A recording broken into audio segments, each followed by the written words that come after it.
Good afternoon, I'm Dennis Vittorian, and this is the 25th hour helping you remember everything that happened beyond the 24/7 news cycle. Now, in this week's news for the week of May 16th to 22nd, 2021, the city and state are seeing indoor masks removed for most settings. Cuomo revealed he's set to get more than $5 million for his book. Biden heralded an Israeli-Palestinian ceasefire and countered Republicans with a lower-cost infrastructure proposal. Republicans reject the commission to look into the January 6th insurrection, and the Supreme Court took up maybe the abortion case conservatives have been waiting for. A quick reminder that we are taking off next week for the Memorial Day holiday. Now, onto the show. Things may have changed by the time you hear this. Starting with de Blasio. The city's recovery from COVID continues as vaccinated people remove their masks for most indoor settings. New data showed 35,000 jobs filled in the state, showing a gradual economic recovery as well. De Blasio tried advising New Yorkers who were unsure of getting rid of their masks even if they're fully vaccinated, saying, quote, "When in doubt, wear a mask." So far, more than 4 million city residents received at least their first doses, with a total of 7.75 million shots being administered. There's a 95% follow-up rate for people getting their second doses. As part of the city's efforts to revive tourism, the mayor offered to give hotels a tax holiday, exempting them from a nearly 5.9% occupancy tax during the summer at a cost of $30 million to the city. The city's independent budget office presented somewhat of a quandary for the city's finances, as it revealed in its latest study that de Blasio steered $4 billion in federal COVID stimulus funding into programs that will continue well after the money itself dries up, which places the issue onto the next mayor regarding what to do about programs meant to prop up New Yorkers hit by the pandemic. The mayoral race continues to ramp up, with a new poll released placing Adams in the lead for decided city voters, Yang in second place, and Stringer steadily increasing his vote share at third place. A plurality of voters remain undecided. The Manhattan Institute survey released earlier this week showed Yang and Adams almost tied, with Yang enjoying 19% support over Adams' 18%, but when it ran ranked choice voting simulations, Adams overcame Yang with 52% of the vote. Yang's gaffes continue to be reported in the news as he misspoke about the need for domestic violence homeless shelters even though they already exist, briefly forgetting what the repeal of 50A meant regarding disclosing police disciplinary records to the public, and messed up his rollout to adjust the subway system and fumbled questions about the MTA's budget. Meanwhile, Yang came out with a new piece of his platform intending to allow 16-year-olds and non-residents the right to vote in city elections.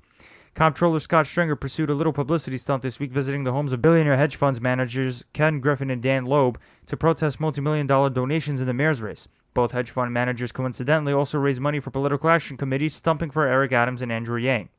Former Sanitation Commissioner Catherine Garcia continues to enjoy her upward swing in the race after her New York Times endorsement, as she saw a defection from the Stringer-endorsed Four Freedoms Democratic Club into her camp, and a recent endorsement from former Deputy Mayor Alicia Glenn. Meanwhile, former de Blasio council Maya Wiley was endorsed by Democratic Rising Star Congressman Hakeem Jeffries. Progressive nonprofit executive Diane Morales was hit with news stories that showed she paid a $300 bribe to Department of Energy and Preservation inspectors after being presented with a $12,000 water bill. Morales was investigated for her bribe, which said Morales lied to investigators about the bribe and recommended she be terminated from her job as the Education Department's Chief of Planning and Operations in the Office of Youth Development and School Community Services at the time.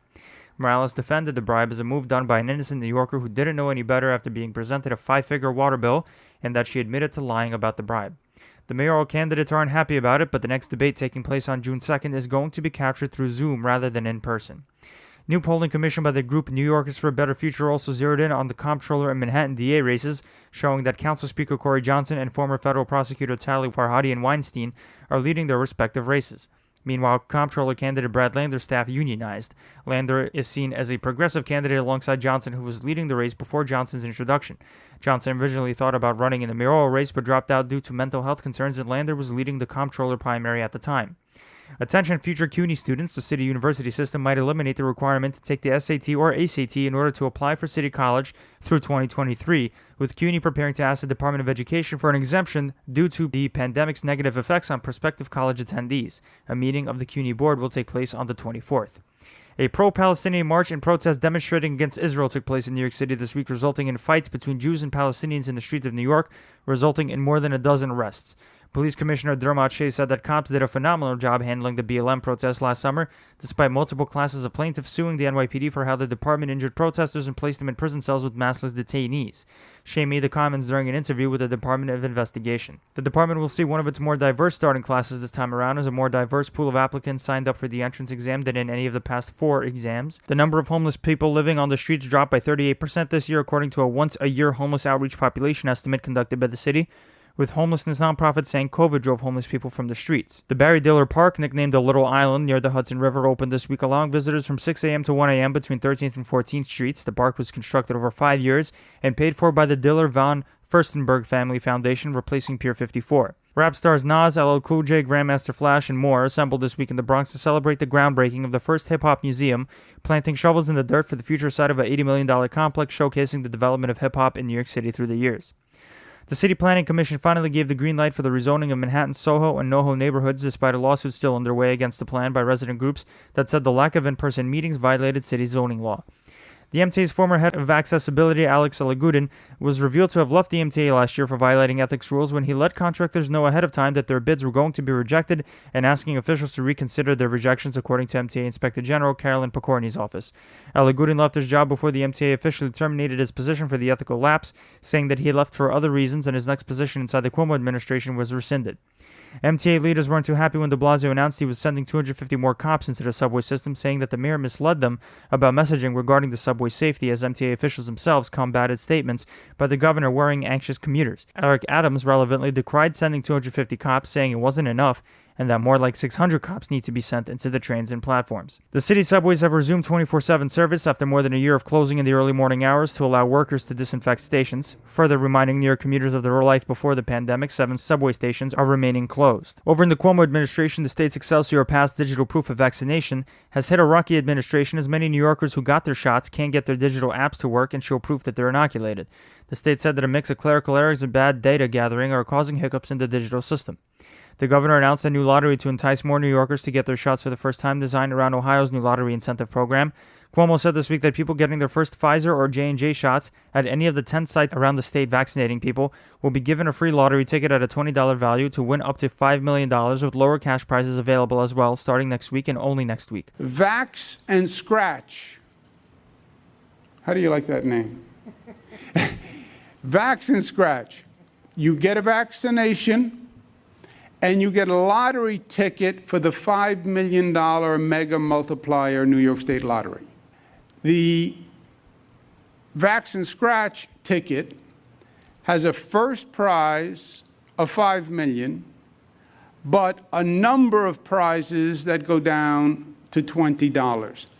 The chances of winning something in this program are 1 in 9.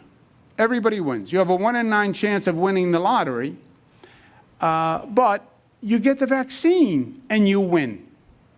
Because if you get the vaccine, then this goes away. On the same day that New York adopted CDC guidance allowing fully vaccinated New Yorkers to shed their masks indoors except for in public transportation and medical settings, the state health department also adopted rules making toddlers over 2 years old wear masks in daycare, with the state saying they're following CDC guidance. Overnight in day camps throughout the state will be required to keep and maintain the vaccination status of all campers and staff according to new state guidance this week as well. The state unemployment rate dropped to 8.2% last month as it recovers from the pandemic and businesses slowly start to open up and hire more workers. Andrew Cuomo's brother, CNN anchor Chris Cuomo, was revealed to have taken part in phone calls advising the governor on how to respond to sexual assault allegations earlier this year, including remaining defiant and rejecting calls to resign, even going so far as blaming cancel culture for the allegations, which the governor ended up using himself. CNN called Chris's involvement inappropriate but said they won't discipline him, and Chris apologized on air for being involved. I understand why that was a problem for CNN. It will not happen again. It was a mistake. I can be objective about just about any topic, but not about my family. I love my brother. I love my family. I love my job. And I love and respect my colleagues here at CNN. And again, to them, I am truly sorry. Andrew Cuomo has been accused of upwards of 10 women with allegations of sexually abusive or intimidating behavior, all of which the governor denies, along with a scandal revolving around his office's cover-up of the true nursing home death figures from COVID. Cuomo also faces a federal investigation into whether the governor gave people special access to rapid COVID tests, including Cuomo's family and friends. One health department official that was wrapped in administering those special tests, Dr. Eleanor Adams, left her position this week to pursue other career interests, according to a spokesman. It was also finally revealed this week how much money Cuomo got in exchange for writing his COVID leadership book, which was written at the same time the governor was covering up the true number of dead nursing home residents from COVID. The governor released his tax returns from last year, showing that he's set to earn $5.1 million from his book deal. The Attorney General is investigating whether the governor used state resources to write his book, including making his staffers edit or draft certain passages. Cuomo this week called the reporter's question about the book deal stupid and offensive. When the reporter asked how the governor responds to allegations, he made money off the backs of dead New Yorkers. Cuomo kept assailing the media earlier in the week, calling his sexual assault allegations distorted by the media, and said he would tell his side of the story when the time's right. State Senator Gustavo Rivera was interviewed by federal authorities this week about Cuomo's nursing home scandal and his book deal. In the meantime, state taxpayers are picking up the tab for Cuomo's lawyer, Elkin Abramowitz, who is representing the governor against allegations his office covered up nursing home death figures. Abramowitz had charged the state almost $940 an hour before in 2016. Attorney General Letitia James's office announced that her original civil investigation into the Trump Organization for Tax Fraud has now turned into a criminal investigation, working with the Manhattan DA Cy Vance, imperiling not just the former president but the Trump Organization CFO Andrew Weisselberg, after raids conducted on Weisselberg's home and office along with questioning of his ex-wife, revealed that Weisselberg may know more about the Trump Organization's attempt at defrauding banks and regulators to acquire favorable interest rates and cheating tax bills. Another Republican finally jumped into the race to replace Andrew Cuomo. Andrew Giuliani, the son of former mayor and Trump personal lawyer investigated for illegal lobbying, Rudy Giuliani, establishing a Republican primary between himself, Congressman Lee Zeldin, and former Westchester County Executive Rob Astorino. My fellow New Yorkers, it's a great honor to be with you all here today to announce my candidacy to become the 57th governor of our great state of New York. New York is the land of opportunity. America is the land of opportunity. And New York is what connects the rest of the world to the United States of America. Unfortunately, our leadership over the last 14 months, over the last 10 years, has been doing everything that they possibly can to disincentivize New Yorkers from building their businesses, from building their lives, from educating their children here in New York. An Empire Center report released this week found that New York spending per pupil went up to $25,000 during the 2018-19 school year, blowing every other state out of the water again. New York spends 91% per student more than the national average. Rochester Mayor Lovely Warren isn't catching a break. On Thursday, Mayor Warren gave a speech attacking the arrest of her husband on felony drugs and weapons possession charges, claiming it was politically motivated against her as she faces campaign finance fraud charges and criticism over her handling of the Daniel Prude case, wherein a mentally ill black man was killed by Rochester police. Why would they do this now? Because they saw, like you saw, that the momentum was building in our favor in the mayoral race. It's not about politics. Why is Tim's next court date June 21st, the day before primary day? Now that's quite the coincidence. Both sides were left unhappy when the Buffalo Common Council did an add or decrease in the police budget this week, continuing a nearly $85 million policing budget for the 2021-2022 fiscal year, with just a nearly $743,000 decrease due to reducing salaries for new officers. The State Public Service Commission approved the sale of the Indian Point nuclear power plant to Holtec International, which would decommission the power plant and remediate the site. The governor had always been worried about the nuclear plant, citing its close location to dense population centers, and the last nuclear reactor went offline last April. Moving on to the state legislature. State Senate Democrats passed a package of bills this week that would increase standards for buses, railroads, and highway crews when it comes to interacting with bikers and pedestrians, aiming to increase safety between drivers, cyclists, and walkers out on the streets. Assembly Speaker Carl Hastie said that James Bass and Sergio Villaverde will join the Committee of Nine in charge of figuring out where to place the state's first veteran cemetery in New York. Senate Republicans introduced a resolution this week professing New York's siding with Israel during the latest round of conflict between Israel and Hamas, but Democrats in the chamber denied the resolution, claiming that the state Senate doesn't consider foreign policy measures. Republicans called foul, pointing to the adoption and comments on Haitian Flag Day. Despite new state guidance allowing vaccinated people to shed their masks indoors, both the Assembly and State Senate chambers are going to require elected officials and their staff to wear masks on the chamber floors, although capacity restrictions are going to be lifted. Over in the state judiciary, community groups opposing the Landmarks Preservation Commission decision to allow the Howard Hughes Corporation to build a 25-story tower in the historic district at the South Street Seaport sued in court to reverse the commission's 6-2 vote, saying that politicians unduly influenced the commission's process and that other factors were overlooked. With two judges down from the state's highest appellate court, the Court of Appeals, one due to an untimely passing and the other due to retirement, the state's high court is forced to put some cases to the side, as there are only 6 judges able to decide on those cases. Although the State Committee on Judicial Nominations put forward their nominees, Governor Cuomo has yet to put forth his nominees to replace the late Judge Feinman and the recently retired Stein.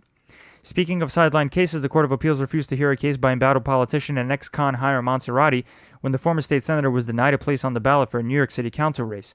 City law forbids anyone convicted of corruption charges from being eligible to run for public office. Over at the Biden administration. The Biden administration this week said it was going to send out millions of U.S.-approved vaccines to other nations that need the help, including India, which has reached more than 300,000 COVID casualties. Over the past 118 days, our vaccinations program has led the world. And today, we're taking an additional step to help the world. We know America will never be fully safe until the pandemic that's raging globally is under control. No oceans wide enough, no walls high enough to keep us safe. It's the right thing to do. It's the smart thing to do. It's the strong thing to do. In March, we shared over 4 million doses of our AstraZeneca vaccine with Canada and Mexico. At the end of April, we announced that we would provide another 60 million doses of our AstraZeneca vaccine overseas. Remember, this is the vaccine that's not authorized for use in the United States yet, so we're going to be sending it to folks once the FDA has reviewed this and said it's safe. This is all the AstraZeneca vaccine produced in the United States, all of it will be sent to other countries. And today, I'm announcing they will also share U.S. authorized vaccine doses of Pfizer and Moderna and Johnson & Johnson as they become available with the rest of the world as well. And by the end of June, when we will have taken delivery of enough of such vaccines to protect everyone in the United States will share at least 20 million of those doses, that extra supply, with other countries. This means over the next 6 weeks, the United States of America will send 80 million doses overseas.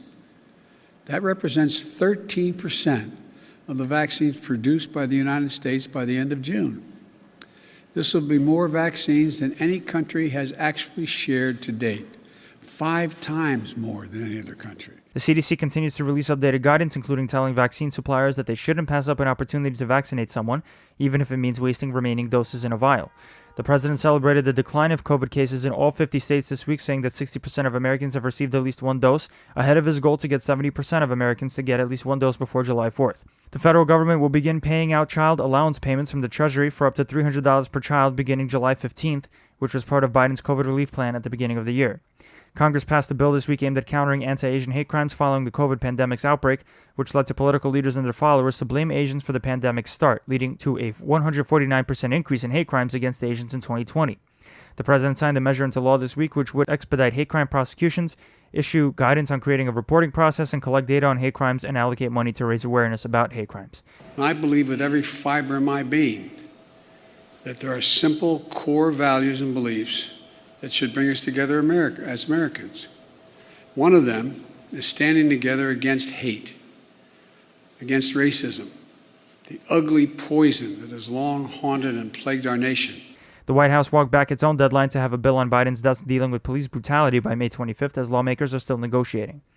Bipartisan talks with the White House continue in Biden's infrastructure plan, which are reportedly set to have hit a crucial stage this week, although Republicans haven't budged from their nearly $600 billion proposal compared to the White House's $2.3 trillion offer.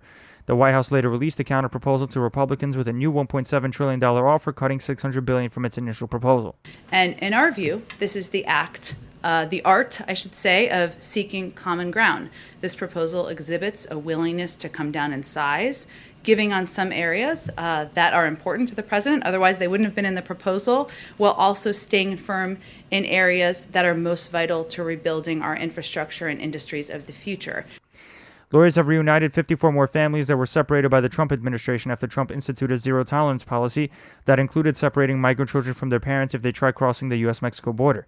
391 families are still separated according to court filings. The Biden administration announced that they are also going to stop using 2 county jails in Massachusetts and Georgia that are under federal investigation for allegedly abusing immigrants, according to the Department of Homeland Security.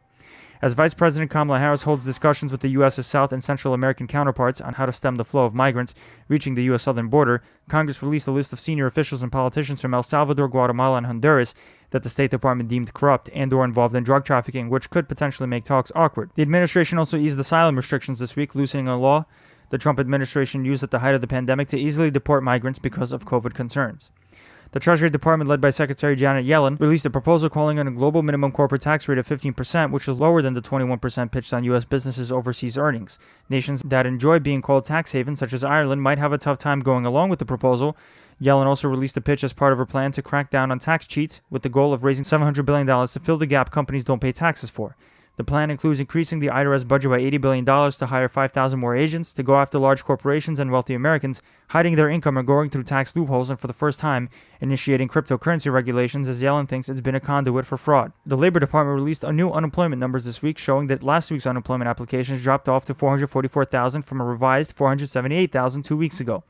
Although the U.S. economic recovery gradually continues, business owners and Republicans are getting impatient, blaming unemployment aid for businesses not staffing up right away, although workers are re-entering the workforce and still have concerns with pre-pandemic wages, childcare, schooling, and COVID infections. Commerce Secretary Gina Raimondo facilitated a second meeting this week with industries that rely on the manufacturing of microchips, which is undergoing a crippling shortage affecting tech, auto, and semiconductor businesses throughout the country that rely on the tiny material which help create electrical circuits. Although the U.S. pledged to create more plants to manufacture the crucial item, businesses are pleading for more immediate solutions. The federal government is hiring again after the Biden administration reversed a Trump-era hiring freeze throughout various federal agencies, such as in the Bureau of Prisons, which is down almost 20,500 corrections officers, and the Department of Health and Human Services. The National Oceanic and Atmospheric Administration predicted a busier hurricane season in the Atlantic this year, forecasting between 13 and 20 storms, with 6 to 10 having the potential to become hurricanes as the season begins June 1st. An average season can have up to 7 hurricanes, 3 of them being major. Biden put Michael Cooperberg back in place as the executive director of the U.S. Global Change Research Program, which produces crucial reports of the U.S.'s fight against climate change. Cooperberg was forced out by the Trump administration in November. 2 new stories came out this week outlining actions by the Trump administration to gather the personal email and phone data off of journalists writing stories critical of the administration. The Justice Department sent a letter to CNN journalist Barbara Staff last week that federal prosecutors obtained her phone and email records for between June 1st and July 31st, 2017, without an explanation as to why. An earlier news story revealed that 3 Washington Post journalists and reporters from BuzzFeed, Politico, and the New York Times, who were looking into the FBI's investigation into Russian interference in the 2016 election, had their personal records obtained in 2017 as well. An investigation released this week by Dave Farenthold of the Washington Post also showed that Trump has charged the Secret Service more than $40,000 for staying in rooms at Trump's Mar-a-Lago resort as part of a security detail, according to federal records, coming out to almost $400 a night since January 20th.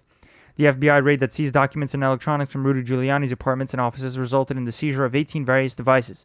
Investigators are looking into claims Giuliani illegally lobbied on behalf of his Ukrainian clients while he was trying to dig up dirt on Biden during the 2020 presidential race. The FBI have also reportedly asked about Giuliani potentially consulting for a U.S. foreign lobbying group in 2018 in secret, as Giuliani was calling for the release of imprisoned Romanians thrown in jail based on the work of Romania's National Anti-Corruption Directorate. Biden presented the Medal of Honor for the first time in his presidency, giving it to Colonel Ralph Puckett Jr. for his gallantry during the Korean War, when he led a Rangers unit attack on an enemy hill, mounting an enemy tank and rallying his men in November 1950. The White House has cleared the release of 3 Guantanamo Bay detainees to countries that have guaranteed security for them, including the oldest detainee, Saifullah Paracha, who's 73. Biden and Harris released their 2020 tax returns, showing Biden's income dropping to more than $607,000 annually, paying about $157,000 in taxes, and Harris earning almost $1.7 million and paying almost $622,000 in taxes. After nearly 2 weeks of fighting, Egypt helped broker a ceasefire between Hamas and Israel. Biden praised the Egyptian government after the U.S. initially vetoed UN calls for a ceasefire 3 times, and the president assured that his diplomats are waging a quiet diplomacy to stop the conflict, all the while saying he supports Israel's right to defend itself from Hamas's rocket attacks. Biden also said that the U.S. will help Palestinians rebuild after Israeli airstrikes obliterated entire neighborhoods. In my conversation with President Netanyahu, I commended him for the decision to bring the current hostilities to a close within less than 11 days.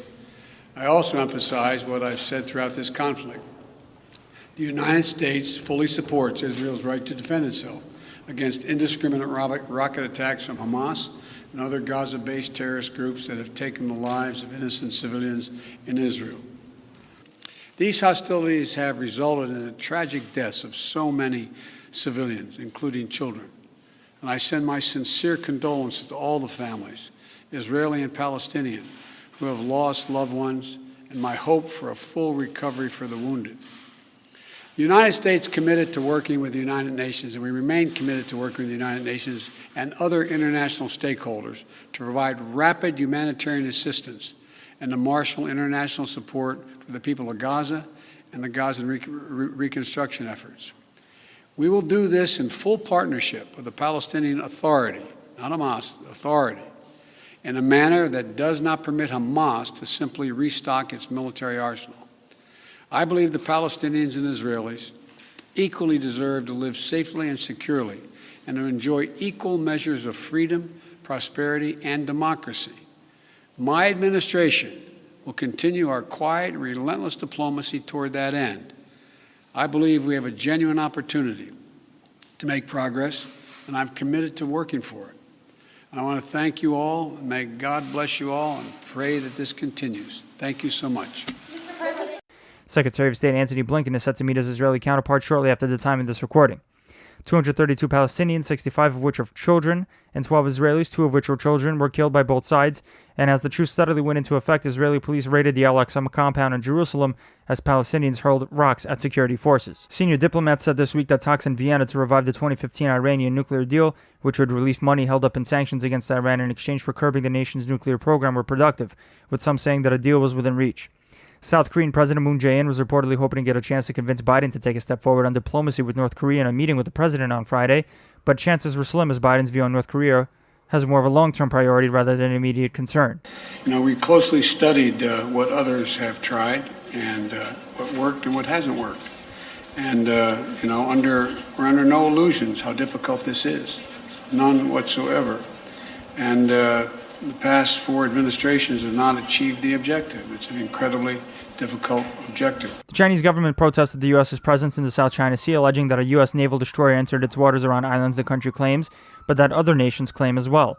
Part of the many challenges the U.S.-Chinese relationship faces is what to do with a bunch of islands in the South China Sea that China and other Asian countries claim, with China building artificial islands to physically reach new boundaries in international waters. I can't believe this had to be confirmed by the U.S. government, but Secretary of State Antony Blinken said that the U.S. is in fact not trying to buy Greenland. The whole topic came up because of a proposal raised by then-President Trump to buy the island, which caused a diplomatic row. Secretary of State Antony Blinken and Russian Foreign Minister Sergei Lavrov met in person for the first time, with Russia saying the talks were a positive signal for the planning of a summit between Putin and Biden to discuss regional issues and a potential reconciliation between the two countries. Blinken and Lavrov reportedly talked about Russia's troop buildup next to Ukraine, opposition figure Alexei Navalny, and releasing 2 U.S. Marines from Russian prisons. Ahead of his meeting with Lavrov in the 8-member Arctic Council, Blinken warned against militarizing the Arctic so that nations can be the first to drill for oil, alluding to Russia's practices of sequestering out portions of the Arctic for natural resources. Biden is also planning to waive sanctions against the company building the Russian Nord Stream 2 pipeline through Germany, making the decision that it's not worth tarnishing diplomatic relations with Germany, which is really pulling through for the oil pipeline from Russia for its energy consumption. The U.S. is afraid of letting Russia supply oil to Western allies, as it might undercut efforts to keep the nation away from Ukrainian incursions, as well as in surrounding regions. Over in Congress and starting in the House passed a bill this week, 213 to 212, to spend nearly $1.9 billion to increase security around the Capitol building, improve funding to Capitol security, and pay for damage caused by the Trump supporters during the January 6th insurrection incited by Trump. Even though the Senate endangers the measure due to the Republicans' potential use of the filibuster, certain Democrats opposed the bill, like Ayanna Pressley, Ilhan Omar, and Cori Bush, for what they see as pouring money into an increased police surveillance without addressing the root causes of the insurrection. For Republicans, although most don't support the bill because they say Democrats are throwing money at the issue without instituting substantive reforms, or say that there wasn't an issue to begin with. The House also passed a bill 252 to 175 with 35 Republicans joining Democrats that would establish a 9/11-style commission to look into the origins of the January 6th insurrection incited by Trump, with the goal of issuing recommendations by December 31st to prevent a similar attack in the future. Despite multiple concessions by Democrats, including adding more Republicans to the commission and giving them veto power over subpoenas, House Minority Leader Kevin McCarthy undercut the Republican negotiator John Katko, who co-sponsors the commission bill, which led him to try and implore his side of the aisle to drop partisanship and support the bill which McCarthy's team actively whipped against. Even after the bill passed, the commission's future is uncertain, as Senator Mitch McConnell came out against the commission, claiming all is already known about the insurrection. This was different from McCarthy's continued opposition to the commission, saying that Pelosi just negotiated in bad faith and that the commission's scope should look into other forms of political violence unrelated to the January 6th insurrection. McCarthy might also be worried about being subpoenaed himself before the commission, as he had a phone call with Trump during the insurrection asking Trump to call off the mob. Would you be willing to testify about your conversation with Donald Trump on January 6th if you were asked by an outside commission? Sure. You Next would. question. Were you surprised to see 35 Republicans vote for the commission? And how do you No, not at all. I thought it would probably be higher. But this Pelosi commission that we tried to work on for quite some time, remember, I asked Pelosi for one on January 13th. She spent 4 months just playing politics with it. In that time period, an officer got killed on Good Friday just across with this Capitol. She didn't want to have the scope to do that as well. I just felt we're going to have 4 things happening right now. You've got 2 committees in the Senate already doing their investigation. I believe in 2 weeks they'll already have their report back, even though Pelosi wasted all this time. You got the architect of the Capitol given $10 million to study what we need done here to protect it. And then you got the Justice Department, rightfully does a much better job than we could ever do. Arrested already 445 people. Probably more, another 100 coming. That's the type of work we want to make sure done, that it never happens again, that those who participated and caused it should be held accountable, and that we secure this Capitol and we don't play politics with it. I just think a Pelosi commission is a lot of politics. It sounds like they're afraid of the truth, and that's most unfortunate. But hopefully they'll get used to the idea that the American people want us to find the truth. And that is what we intend to do, and to do it in a way that is as unifying as possible. Another House member is the subject of an ethics investigation revolving around suspicious stock trades during the pandemic. New Jersey Democratic Representative Tom Malinowski failed to report his trading activity as he's required to under the law, selling as much as $1 million in medical and tech company stock that were instrumental in responding to the pandemic. Malinowski said that he owns not filing disclosures and that it was a mistake, with no comment coming from the Congressional Ethics Office. After an associate of Florida House Republican Matt Gaetz has pled guilty to child sex trafficking and agreed to cooperate with prosecutors, Gaetz may have another drip of sweat coming down because a grand jury subpoena named another friend of Gaetz's that implicates him with sex with children. Joe Ellicott used to work for former Florida Seminole County tax collector Joel Greenberg and allegedly was involved in commercial sex acts with adult and minor women, as well as obstruction of justice, according to the subpoena. Speaker Nancy Pelosi came out against the Winter Olympics in China, calling on heads of state to boycott the games for how China is handling its Uyghur Muslim minority population, as well as its takeover of the Hong Kong democratic system. Over at the Senate, although Israel and Hamas have finally entered into a ceasefire after a nearly 2 weeks long barrage of conflict, progressives like Senator Bernie Sanders blames the U.S. historical support for Israel and the foreign aid given to Israel for helping continue an obliteration campaign against Hamas and the Palestinian people living in Gaza. Sanders pushed this week to block a $735 million arms sale to Israel, but the effort is most likely doomed as it won't pass the largest Senate, despite the increased skepticism of Israel from the progressive left. Biden's first group of judicial nominees were advanced to the Senate floor this week, including Judge Ketanji Brown Jackson's nomination to the D.C. Circuit Court.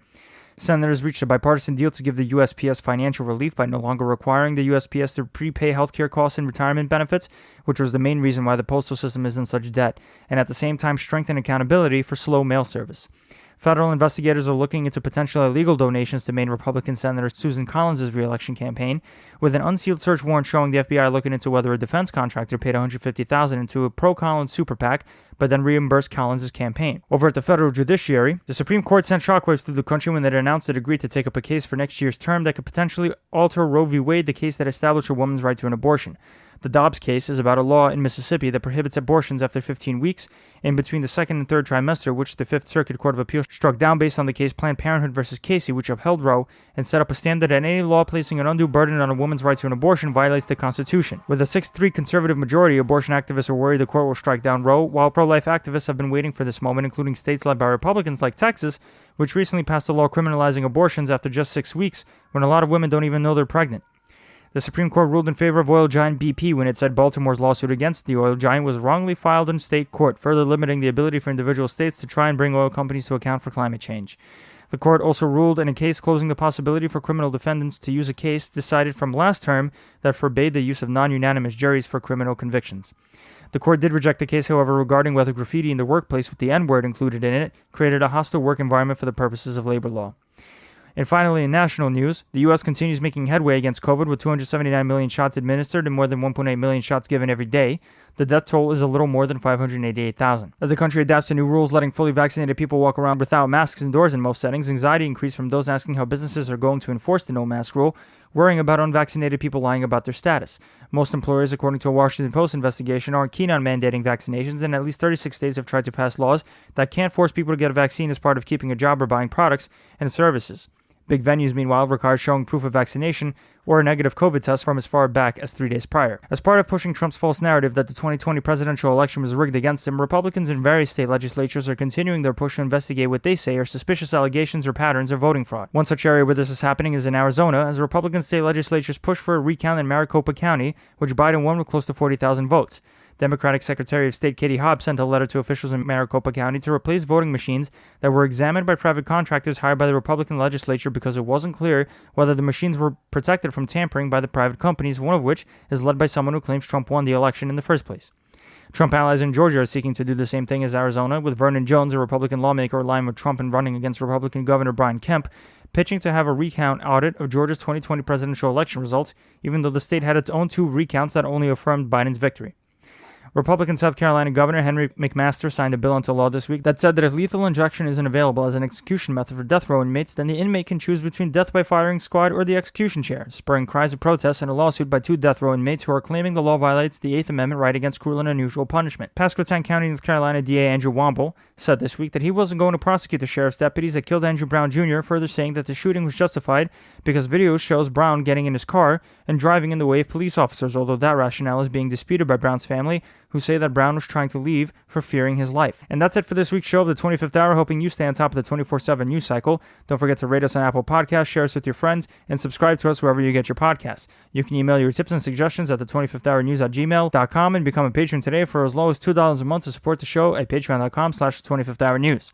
Thanks for listening, and we'll see you in 2 weeks.